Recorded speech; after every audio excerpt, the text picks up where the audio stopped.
School districts have done a complete 180 in the last year, and we know the shift to remote learning has impacted the development of students and children. A new study is now shedding light on how teachers have handled it and what they feel they need to be more successful. Joining us right now is Elizabeth Myers, who led the research for WGBH on this issue. Elizabeth, thanks for joining me. Tell us about this study. What did you learn? Well, thanks for having me.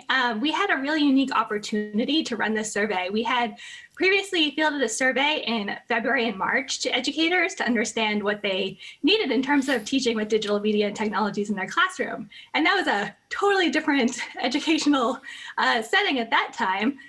So we ran a follow-up study in June where we were able to compare how teachers responded to the survey questions before the COVID-19 transition to remote learning, and then while many teachers were teaching remotely. So we got to compare the two cohorts of teachers. And what we found is that teachers decreased their confidence level in the second wave of the survey. 2/3 of teachers in the second wave of the survey reported confidence in using digital medias and technology for teaching. And that's a large part of their role now. So we'd like to see that confidence level be a little bit higher. We also saw in our survey, as many surveys and other research has shown during the pandemic, that COVID-19 has really exacerbated inequalities, especially in education and access to digital media and technology. So let me ask, what stood out to you most in your research? Was it that the teachers found it difficult to transition and learn the technology, or the actual communication with the student? Oh, I think it's a little bit of everything, and I think it's really different depending on who you are as a teacher, what school district you're in. What we saw that was really interesting to us is that teachers in the first wave of the survey were asking for professional development. They were asking and stating that they needed more professional development around learning and using technologies, especially digital media technologies, with their students. So that was there even before everyone overnight was shifted into working remotely. And not everyone, but a lot of schools went remotely basically overnight. So teachers just were already looking for professional development opportunities before that transition, and then they were still looking for professional development opportunities after. And while some schools districts really did support their teachers with additional professional development, we did see an increase in professional development hours reported in the second survey. Confidence didn't increase, confidence instead decreased among teachers who had to teach remotely. Yeah. Of course, they're balancing everything we all are, trying to teach and dealing with all the technology.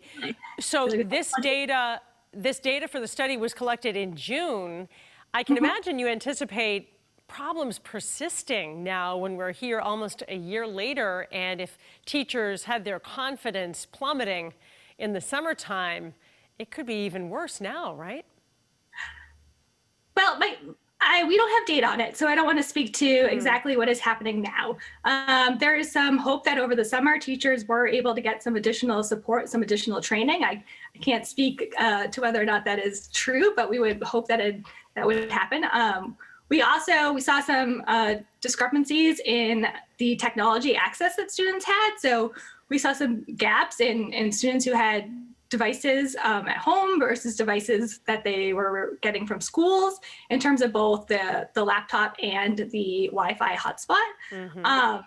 And those inequities we saw many of those inequities, especially in public schools, rural areas, and schools that receive Title I funds compared to suburban districts and private schools. So I would hope is that over the summer, districts were able to better support getting technology into the hands of the students that need it, and training opportunities for teachers to build their confidence and really get the support they need in order to be able to teach in a remote, hybrid, or using technology in their classrooms when we return to in-person teaching. Are there plans for a follow-up study?